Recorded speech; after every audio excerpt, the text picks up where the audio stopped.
With the Capital One Saver Card, you'll earn unlimited 3% cash back on dining, entertainment, and at grocery stores. And for a limited time, new card members can earn a $250 cash bonus after spending $500 on purchases within the first 3 months. So grab a bite, grab a seat, and earn unlimited 3% cash back with the Saver Card. Capital One, what's in your wallet? Terms apply. See CapitalOne.com/saver for details.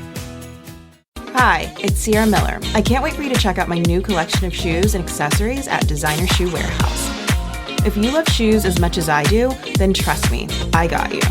From cute sneakerinas to the perfect flip-flops to stunning heels, these shoes are all style, no drama. It's a girl's girl summer, and DSW has just the shoes. Shop the Sierra Miller collection right now at your DSW store or dsw.com. To get the Crime Writers on Aftershow right now, go to patreon.com/partnersincrimemedia. I'm Rebecca Lavoie, and this is Crime Writers On.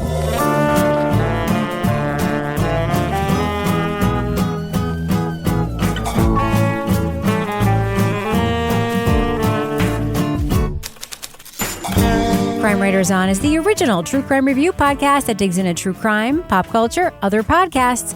And on this episode, it was the ride-along show that entertained America and influenced how law enforcement behaved on TV and in real life.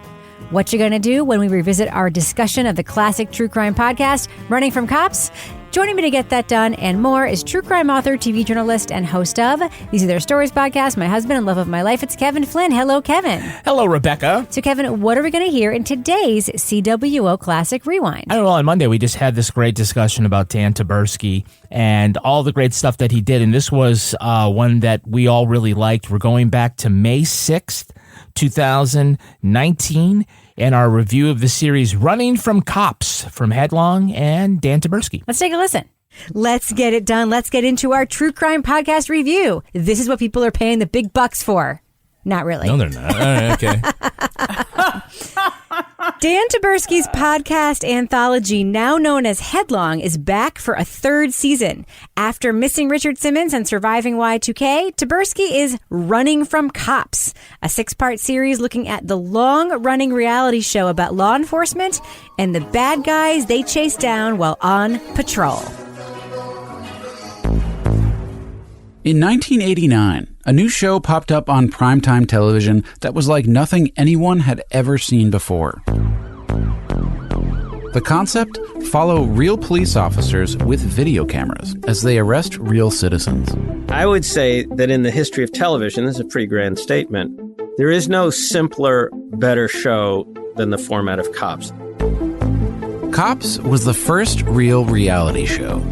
Now, 30 years and over 1,000 episodes later, not only is Cops still on, it's everywhere. On cable, in syndication, it's on 15, sometimes 20 times a day. Just this past week, it was on 70 times. A constant drumbeat about policing in America. With his usual humorous touch, Dan probes whether these TV ride-alongs accurately portray everyday policing, what it's done to the public's perception of law enforcement, and whether the on-camera suspects are fair game. New episodes of Running from Cops are coming out weekly on all the apps, but the entire series is now available on Stitcher Premium, and we have listened to it all. So we are going to be talking about plot points from the whole series. I don't think so much that it will ruin it for people who have not listened yet. But if you want to avoid any mention of the last couple of episodes of Running from Cops, you may want to skip to the spoiler-free review in our show notes. I have to tell you guys something about Dan Taberski and this season of Headlong Running from Cops. Yeah. Uh-oh. Toby, I'm going to read you a DM that Dan sent me on Twitter several months ago. Are you ready? Oh, no. He was talking about this season, which was coming out, and he said, I don't want to oversell it, but you all, I hope, are going to flip when you hear our new season coming out.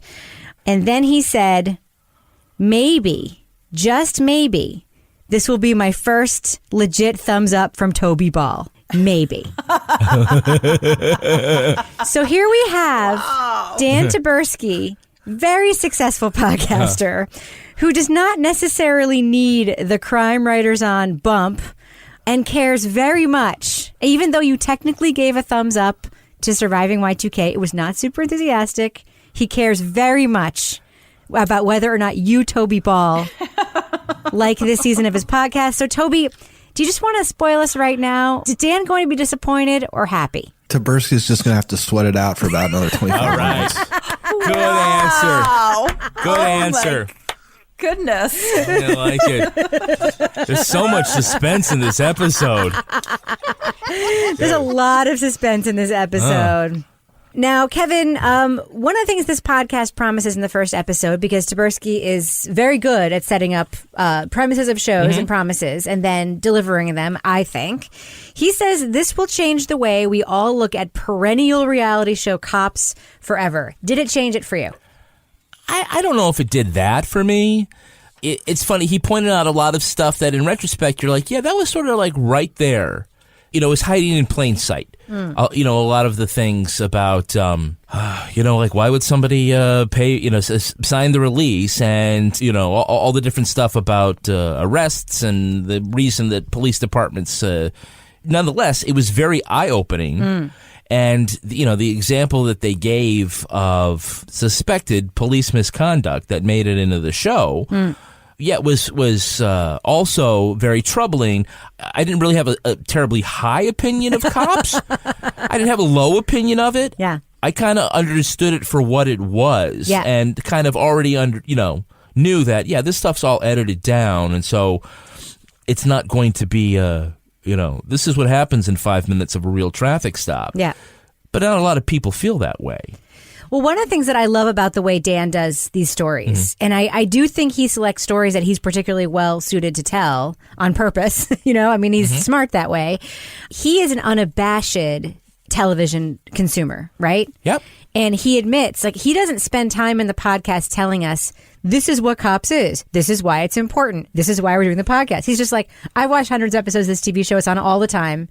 You may not think it's popular, but it's really freaking popular. It's on 70 times a day. Jesus. Laura, his pop culture sensibility and his ability to sort of bring us into this landscape. Can you relate to that? I know you're not a huge Cops viewer, but do you feel like that is a relatable and does it make him the right person to tell this kind of story? No, I think it does because I think I've watched Cops a handful of times and I was like, yeah, this show is stupid. I'm not watching this anymore. It just irritated me because it was just so kind of over the top, like Jerry Springer or something. But I feel like he definitely he kind of appreciates it for what it is. So especially when he's out doing interviews with people, I love the little asides that he throws in about don't say that, or you better not admit this. And then he just throws in like some random stuff about like the Golden Girls and how he also likes to, and I'm like, I appreciate the Golden Girls too, because it's kind of like nice background. It's very soothing. Like it's very calming to watch the Golden Girls. Oh, it's not soothing. Golden Girls is hilarious. But it is, it's just kind of like relaxing. So no, I think it's definitely, he's the right one to tell it. Also because of his background, working in reality TV, which he brings up as he's talking, he kind of has a window into what's going into making the show. So yeah. Well, I do want to just drop a quick clip because you did mention Dan's asides. And I've said this before when we've reviewed his other podcasts. The reason I think Dan Taberski is one of the very best people doing podcasting right now is that he writes for himself so well. Some might say local government meetings are boring and really long. I've been waffling on what I was going to speak on. I had several issues. I would just like to read. On the other hand, some say they're really long and boring. It's the 10 Commandments. Petrocelli looks exactly like he sounds. He is meaty. Just a big brick wall of a guy. And to source level. Big and beefy. Now, Toby, one of your first notes to me about this podcast is one of the most interesting notes you've sent, I think, before we've done one of these shows. And you said, and I quote Toby Ball, "This is the most political thing I think we've ever talked about." What do you mean by that? Well, I guess Cops is the most political thing that we've had, I think, a show that talks about it in ways that kind of expose, the politics behind it. And so that I think it's hard to talk about both Cops and then talk about running from cops without it getting, at least in some ways, political, because what Cops really does is it lays out this vision of what's going on in our country that, I think is at odds with reality, but I think does feed into political things that some people try to promote and try to use as excuses to do things. Right. I think it's as much as we possibly can, we keep real politics out of this. But I think in this particular case, it's really hard to talk about this stuff without talking about sort of, what's the ultimate goal of this and what's the effect it has on the people who are viewing it and then the choices that they later make. And so I guess that was my point, is that I think it's hard to have a conversation about this without it getting political. Well, I think the podcast goes there. And I think that's one of the most interesting things about it. And I think, his episodes with the sheriff, his conversations with Sheriff Ozzie, who is, to me, one of the more frightening characters we've met in any podcast that we've heard interviews with law enforcement, and his take on hate and violence. And he's not talking about white supremacists. He's talking about something else that is disturbing. Because 5 cops died because of radicalized hate. That's why. We all saw that coming. Everybody in this nation should have seen that coming. Every leader in this country should have seen that coming. And we did nothing to prevent it. We allowed that hate to divide this nation. And that's what LIPD has struck into. This nation is fed up with that. For me, one of the huge revelations of the podcast is the performative nature of cops and how it has influenced not only socialized Americans on how it's okay for police to behave, but how it's trained future cops for how cops behave. Super interesting stuff. And kind of We hear about political. that in episode 6. Yeah. Towards the very end, about how the cops who are coming up now, it's been on the air for 30 years, that they grew up watching this. We hear it in episode 1 with the little kids playing cops. Yep. Playing cops. Totally, authentically. It was kind of stunning. Sure. I found this video on YouTube. It was made pretty recently. It's 2 kids who recorded themselves playing cops. Not cops and robbers, but cops. Oh, there's the suspect right there. We're going to chase him down. They're maybe 10, 11. They're in a big field in the country. One kid is driving around in an ATV, that's his cop car, and he's chasing his buddy, who is the suspect. Get down on the ground! Mimicking perfectly the language and the cadence and the tactics of the police on a show that was launched before these kids were even born. Get down on the ground now! And kids have always played cops and robbers and always will. But it's interesting to see how the TV show has influenced how the kids play that, but also how the actual officers conduct themselves, and how they conduct themselves more particularly in front of a camera. Right. And while the incident from Georgia, I believe, is where the court case comes from, we hear about in the first episode. Dan doesn't say this, but we all sort of know that this looks an awful lot like this cop tampered with the evidence and planted so that the test would be. And why? Because he does this all the time? Maybe, maybe not, but it seems more likely that he did it because he'd been there for 5 nights and didn't get an arrest and wants to be on the TV show. So, you definitely can see, the way that it changes. Just the presence of the cameras themselves change the conduct of the officers, and the presence of the TV show itself changes the conduct of law enforcement. And that also changes the public's perception about what law enforcement does and what it should do, and, what the life of a cop should be. And it's not like that. You certainly don't watch cops and see them going to get coffee. Now, I do want to talk a little bit about the story structure of Running from Cops. It's a little bit different from some of the other... Yes. Oh, okay. A little bit different from some of the other podcasts that Dan Taberski has put together, which I think of as more twisty and turny type podcasts. Mm-hmm. Missing Richard Simmons was very much like a week by week as things happened. He changed editorial. I think Surviving Y2K was very much like it took a turn. It took left turns and then right turns. And, it ended up being something very different than you thought it was going to be at the beginning. Yes. Yeah. And this is structured much more, I think, traditionally in some ways, where there is actually a thread that begins in episode 1 that then is followed through the episodes, and we hear in the several threads, but the way that it's sort of framed is around the city of Spokane, Washington, and their city council president, Ben Stuckert, who is trying to get TV reality police stuff more regulated in their city. Yeah. Now, Toby, before the break, we were talking about this being a political story. And there's literally a political story in the story. And I'm curious to know, what did you think of the way that Dan structured this season, especially compared to the previous seasons of this podcast that have been less traditional?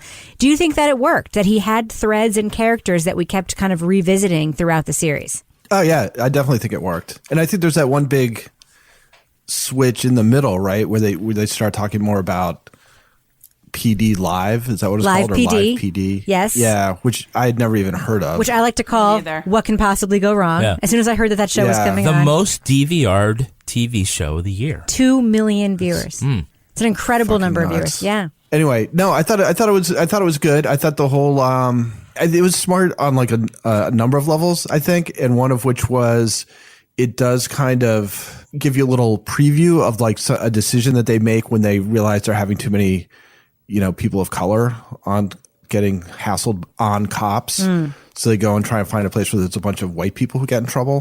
And that turns out to be Spokane. And I think he makes the point, which, has really been my, like, why I don't watch Cops, is that it's about humiliating poor people. Yeah. Essentially. Yep. And Spokane apparently is a fairly poor city. So you go where the poor people are. I thought it was very good. And I thought, it turns out to be, as things go on, it turns out to be how smart that choice is becomes more and more apparent as you go on in the show. Yeah, and I think some of the most affecting tape in this podcast is when Dan talks to people in that community who have been, Live PD was a thing that this was sort of this section of the show, who have been on that particular show over and over and over again. And the producers of that show are clearly targeting them because they know they make for good TV. And Dan does what I think are some of the most sensitive and practical and informative interviews with these people who were actually arrested on live TV. I didn't start actually really remembering things until I was in booking. I woke up in booking, and I guess I had a mask on my face. And a what? A mask on my face, because I guess I was spitting. And it was just really embarrassing, Can I ask you, is that something that happens? Have you blacked out before? Often? You don't have to answer that if you don't want to. Not often. Probably like the 4th time I blacked out when the police are around. Laura, what did you think of that section of the podcast where we hear from people who've been on Cops? We hear from people who've been on, live PD, and we hear Dan interacting with them. Did you like those sections as much as I did? I did. It makes me kind of nostalgic for my defense investigator, public defender days, because that was one of the things that used to really piss me off when there was like a story that came out and somebody got arrested, and it's like splashed all over the place. And then say the person is either acquitted or, maybe not guilty of what they were charged with. That's not splashed all over to the same degree. And also there's always a story behind what's going on. And, I liked, we had the woman who had like literally just gotten out of jail, ridden the bus for 3 hours. And, she had no recollection. I felt horrible. She was the one, she went in the like pink socks in the snow, who was just super drunk. I appreciated that he went and found these people. That must have been very hard to track these people down. But the other part that I thought was really kind of, enlightening, but also like bizarre was when they were talking about the live PD show, how like everybody knew somebody that had been on the show. They're like, oh yeah, so-and-so was on the show. And I'm like, what the hell is going on here? Like, and how they would go back to the same place like 6 times trying to get somebody to answer the door. It was just nuts. Yep. So I appreciated that was brought to light because that sort of made the picture a little bit more realistic. Laura, did you ever go on like a ride-along during a drug sweep or anything like that? Well, when I was, first when I was a journalist, I did go, I got a call. One of my most exciting moments is when I got a call about a dog fighting ring, and I just was told to be at a certain location at a certain time. And I was like out hiding in the bushes with the photographer. And so I watched it all sort of play out. And that was very well orchestrated and low key. So not quite how it's portrayed on Cops. A couple times when I was in radio and then in TV, the police would invite us along for when they're going to have an operation where they're going to be rounding up 10, 20 different people. And, you all get in a van and everybody jumps out at the same time. And, it is objectively exciting. There's an adrenaline thing, and it's just, which is why when the car chase is on TV, I mean, they are exciting, regardless of whether you say, well, you're going to start talking about probable cause and other things like that. Your body just reacts to that, to watching that. Oh, yeah. But, one of the things that I found interesting, I've never done and will not ever do, we're going to go in with the camera behind you as you kick in the door. Like the Geraldo Rivera example, which sort of set the precedent fuck that we're guy. going to go in with camera rolling. You're not going to put a fake mustache on, with Kevin? A Yosemite Sam mustache and a bandana? Yeah. Well, in the state, they determined that a judge ruled that the police have the authority to enter a home for this, circumstance. But what the police can't do is also deputize or extend that authority to a journalist. So as far as we're walking in with you, like right behind you with the camera and going through the house as you're going through the house, you can't do that. That's you don't have the right to do that. So it doesn't get done around here anymore. Speaking of journalism, I want to throw something out there and see what you guys think, because it's something that occurred to me as I was assembling my notes for the show. Mm-hmm. Dan Taberski does not couch himself as an investigative journalist when he does this. He very much presents himself as, I'm a guy who's interested in this topic and I know a lot about it because this is my background, kind of overlaps with it. And this is the thing that I want to tell you guys about. He's a very sort of casual approach in. In my notes, just think about the sourcing of this series, right? We have cops who are on Cops in the series. We have Stephen Chow, who's the creator of the series. Mm-hmm. We have the longtime producer of the series who actually makes the show, and his son who continues making the show. Yeah. We have the police chief in Spokane. We have the academic, the professor who does the sort of analysis of the constitutionality of it. We have Laura's favorite character, the Anthony Burgess, who used to be a cop, is very pro-law enforcement, and has become a defense attorney and actually defended somebody in one of these cops' cases. Yeah. There's not a box left unchecked. I mean, anybody who could listen to this podcast and not come away with it, like the actual journalism that's happening in this show, the sourcing of this podcast is almost impeccable. I mean, I cannot think of a point of view which was not captured here. The interesting thing to me was the data journalism. Yeah. Tell me about that. Why was that interesting to you? Well, again, instead of just saying, this is my impression of like what's going on in Cops, they did a super deep dive looking at 800 plus episodes. That's right. And capturing, what did he say, like 38,000 different data points? That's right. And it came up with some interesting things. And some surprising findings. Some very surprising. Toby was talking about the treatment of black suspects on the TV show. And after they have sort of made their adjustments, Dan's team determined that black suspects were arrested 28% of the time. And in real life, black suspects are arrested 29% of the time. So it does reflect, not a fairness thing, but it, like as he said, it reflects what's happening in the real world, which also is not a percentage of who's actually committing the crimes. But to that is not, as we would say, a distortion. Right. Okay. But the most interesting thing was that they said that in real life, traffic stops result in arrest 2% of the time. And on Cops, it's 92% of the time. That's right. That gives a skewed view of what is happening in law enforcement. And I think you really had to do and I would have liked to have heard a little more about the data. I wish he had a little more robust website where he could put some of this stuff. Because I think that's super fascinating. I thought it was fascinating that, the data didn't show skewed numbers of arrests of black suspects, but that a disproportionate number of times the arrest of the black suspect happened in the hook of the show to get you to watch it, because they know that the audience likes to see that. They like to see a person of color getting chased and arrested. So they always put it at the beginning of the show because that's the hook. And then Dan explains, that's how reality shows are built. You do the hook first. And then he did the destroy, build, destroy comparison, which I don't think he named, but the name of the children's show that Dan Taberski used to produce was called Destroy, Build, Destroy. My kids used to watch it. Right. So, Toby, I know that you are not as trashy a TV consumer as I am. I watch a lot of HGTV. I watch a ton of shitty reality shows. I watch Keeping Up with the Kardashians. Is it helpful for you to hear the construction of a reality show? And, I think we all agree that what this show does is terrible. But is it interesting to you to hear about why it's terrible? Like why the cops extend interactions and take a guy out of the car for 10 minutes when that's actually a super dangerous thing to do because the producers need more tape? Or, you know, why they are putting the black suspect Chase to be in the episode. Is that interesting to you or is it just horrifying? Like, what did you think of those sort of explanations in this podcast? I mean, I think it's interesting and it's horrifying. And I think it sort of confirms suspicions that I had that, you know, I don't think it's just with police, but whenever you put a camera on anybody, it changes the way you act, right? It becomes performative. And that's like MTV's, whatever that Real World show was. And are you referring to The Real World? The Real World, whatever the fuck that's called. And Jersey Shore and like all this stuff. It's like you get the camera and people are gonna act differently. I mean, that's just the way it is. So that was interesting. I think the fact that it's so popular and sort of portrays this sort of, you know, hyper adrenalinized approach to police work.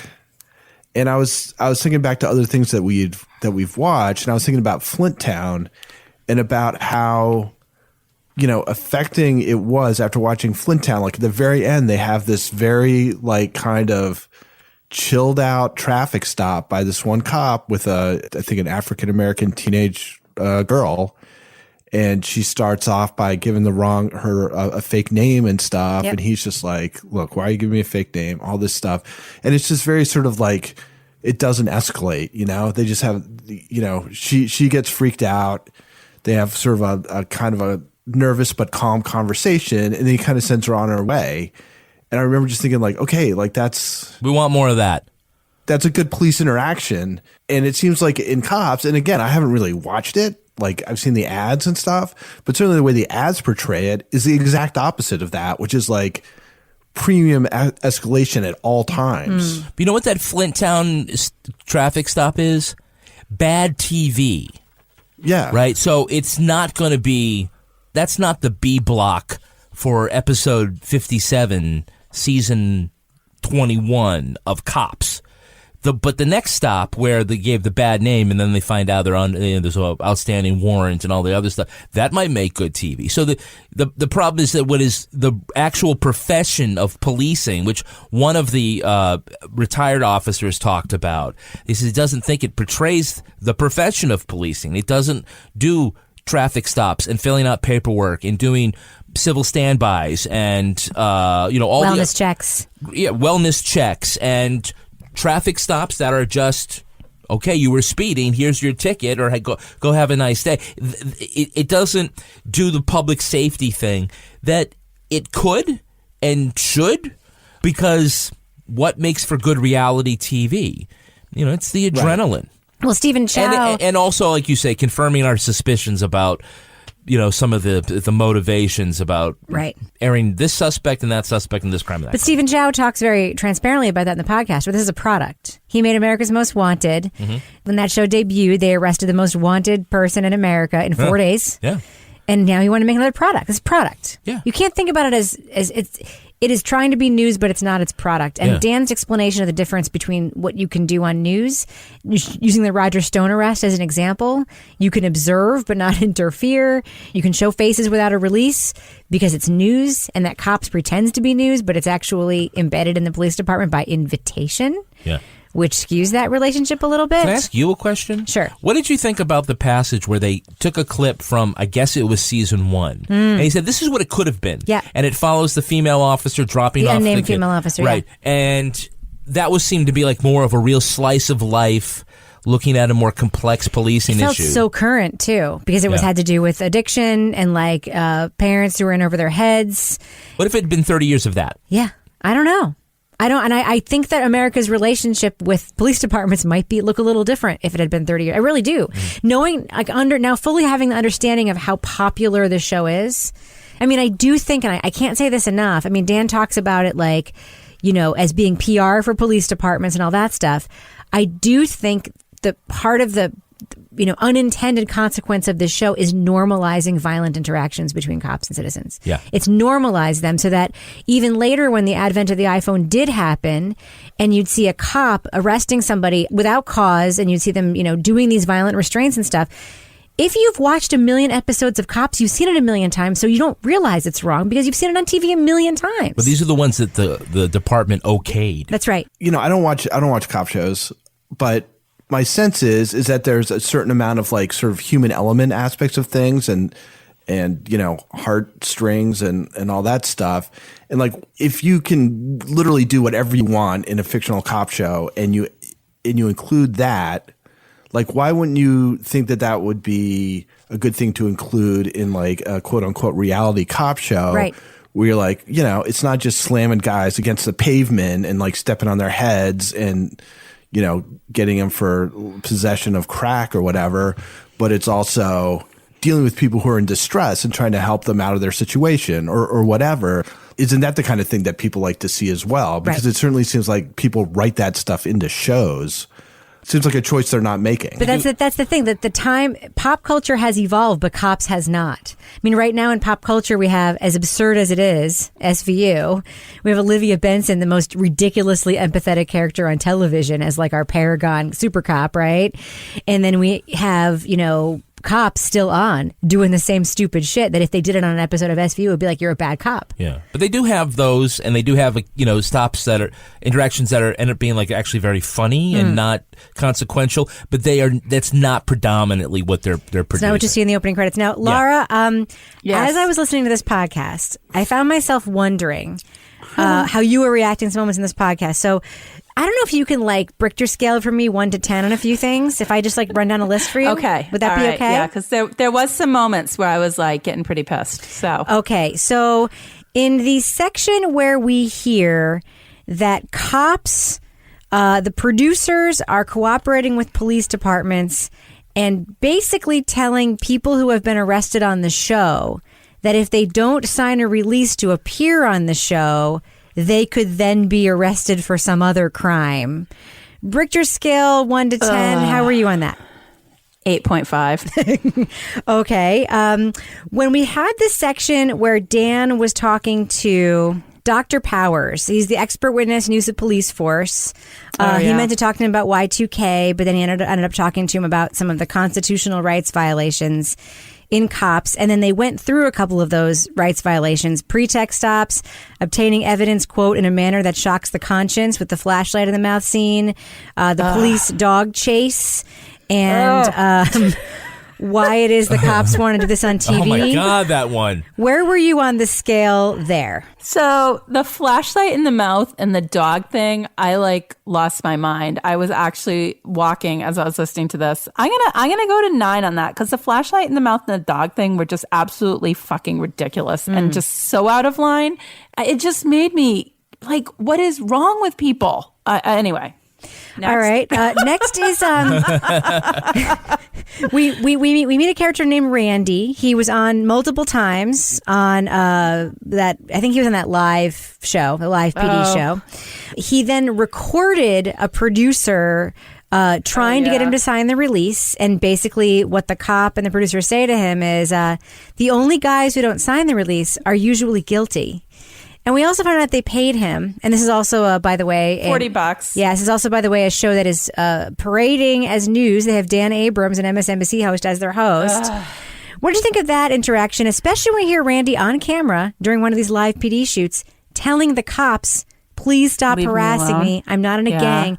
And then the cop reads his arrest record on live TV. Go. That was the part. Okay, that was the part where I like really started to, I just was like, this was fucking ridiculous part. It was like where they were like, he has like, 87 bazillion arrests. And then they're like, actually, no, he actually doesn't have all these arrests. You're counting every charge. He actually had been arrested like 12 times, which, I mean, that sounds like a lot. It's really, when you're dealing with people that have been arrested, like, I mean, I used to deal with people doing defense work. That's not really that much, but to make it sound so inflated the way that they did on the show was just, it made me so angry. I was was just, but you know what it is? It's that these cops are just playing to this TV show in such a way. And was that the one where the cop is now like actually like a special consultant to the show because he did such a good job? Or was that one of the other cops who then got like a special job? Ugh. All right. So one final one, Laura, you ready? Okay. All right. Ben Stuckert, Hero City Council president of Spokane, Washington, who wants to greatly limit the activities of reality shows involving policing because of the harm it does to citizens. We learned that he prints out his tweets. Where does that land you on the Richter scale? I don't really understand why he prints out his tweets. I think I might have missed that part.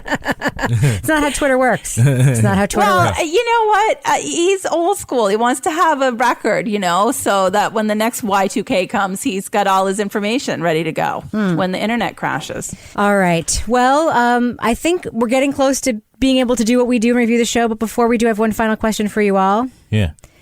Toby Ball, what is your drag name?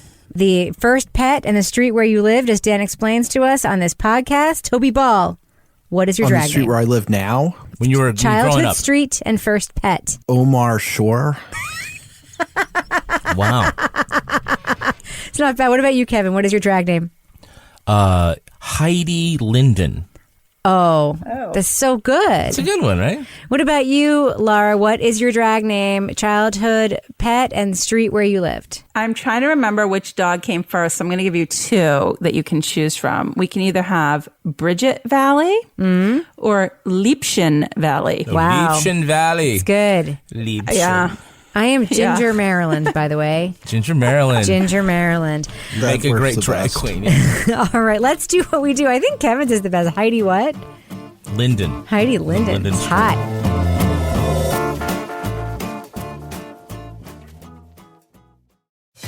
With the Capital One Saver Card, you'll earn unlimited 3% cash back on dining, entertainment, and at grocery stores. And for a limited time, new card members can earn a $250 cash bonus after spending $500 on purchases within the first 3 months. So grab a bite, grab a seat, and earn unlimited 3% cash back with the Saver Card. Capital One.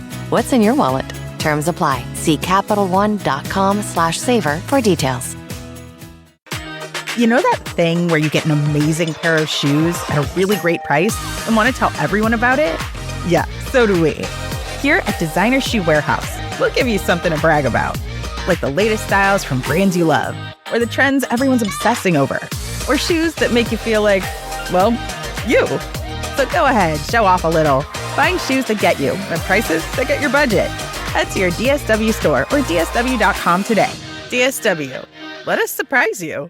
Hey, before your Q3 call, I've got the campaign brief ready, built from last quarter's data and the competitive landscape. Great. Did you include the differentiation angle the CMO asked for? Already in there. 3 angles no competitors using right now. Just need your approval. Approved. Thanks. Oh, agents, where would we be without you? Somewhere with a lot more tabs open. Create your first Monday agent in minutes at Monday.com.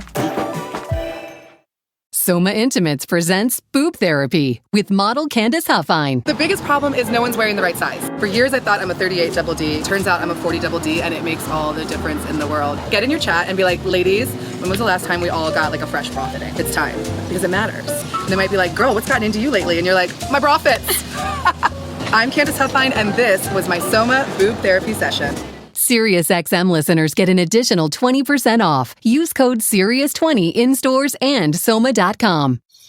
Traditional home security only alerts you after a break-in, and that's too late. Simply Safe is changing that. Stop. This is Simply Safe. Police are on the way. We don't just alert, we stop crime before it starts. Simply Safe, plan starting around $1 a day. Save 50% on your new system with professional monitoring at simplysafe.com/SXM or with promo code SXM. Outdoor deterrence requires a Simply Safe Active Guard outdoor protection plan starting at $49.99 a month. Visit simplysafe.com/licenses for alarm license information. Tennessee 2012.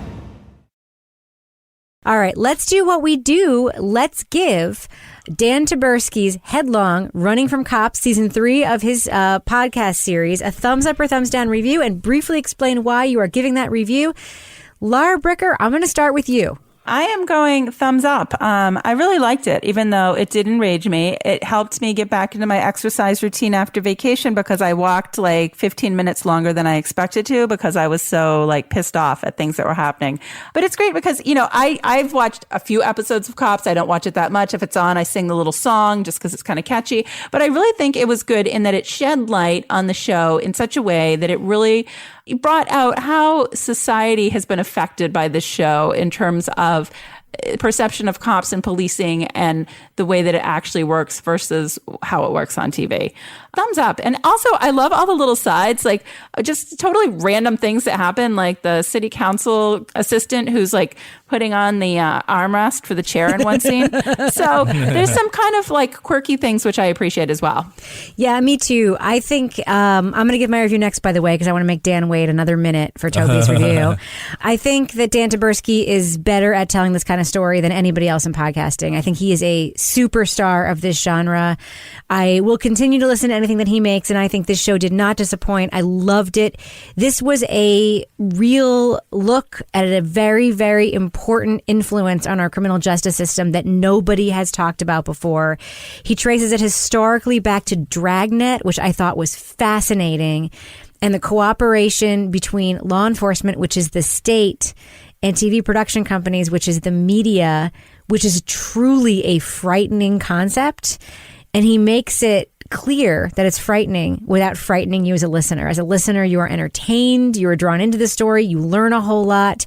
But this is also pretty freaking terrifying and also funny because it's Dan Taberski. So huge thumbs up for me. I love the series Running from Cops. Toby Ball, Dan Taberski is really hoping to get a legit, untainted thumbs up from you someday. Oh. Where are you on Headlong, Running from Cops? I'm super nervous. What do you think, Toby Ball? Well, first of all, I did find it terrifying. This whole sort of nexus of the state and the media, and then like with a real directed purpose about what its sort of worldview is that it's trying to get across to people. Yeah, no, I think it's great. I mean, it's right up my alley. You know, I think his past couple things, like Dan, obviously, he's a really good writer and he's really good at making podcasts. And in the last two things I had my little issues with, but this thing I thought was great. Yeah, I just really, really enjoyed it. No hesitations, no qualms, no nothing. I just think it's really well done. It's smart. It's thoughtful. You know, I think he kind of elevates what the concept was to something again, which I think at moments is kind of profound. So anyway, like big thumbs up for me. Wow, I'm so excited and I'm so relieved. Now, Kevin, don't fuck this up. I won't. What is your thumbs up or thumbs down review? Dan Taberski just pushed that South by Southwest film trophy off of his shelf to make place to print out this tweet and frame it, saying that Toby Ball finally gave him a thumbs up. An unadulterated thumbs up. An unadulterated thumbs Toby up. did give him a thumbs up for Surviving Y2K, but it was with reservations. Yeah. No reservations here. Kevin, All right. Where are you on Running from Cops? Running from Cops is great. It's not a Peabody Award-winning investigative piece of journalism. It's not meant to be. It does probably confirm more suspicions than sheds a light on something that we didn't know. But, you know, I always wanted to know, why would these people sign those forms? Because people lied to them to get them to do that? Fantastic. Yeah, or they just didn't do it? They didn't ask? Yes. This is my time, Rebecca. That was mostly a rhetorical question.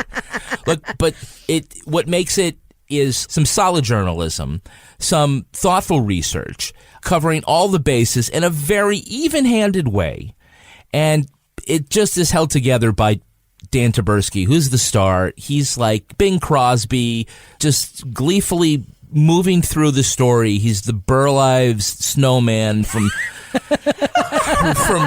how old are you? From Rudolph the Red-Nosed Reindeer.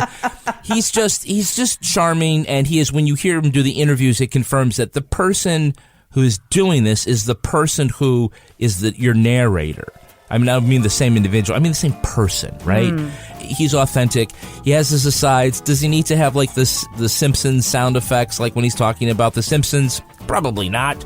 But look, you're going to forgive him because he's just tap dancing his way right through this in a very joyful way that is also both informative and entertaining. big thumbs up. I want Dan Taberski to come over, tuck me in, and tell me a bedtime story. Yeah, me too.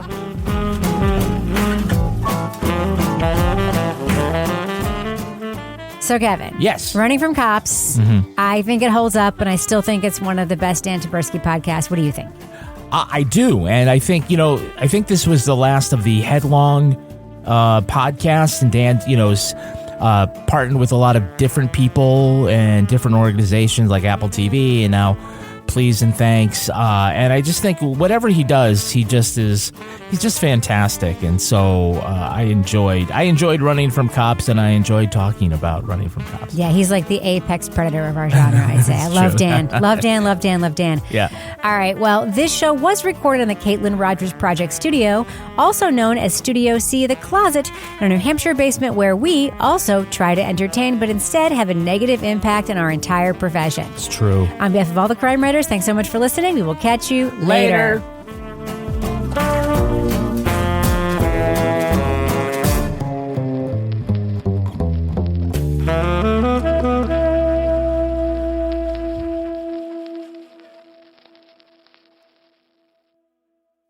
Partners in Crime Media.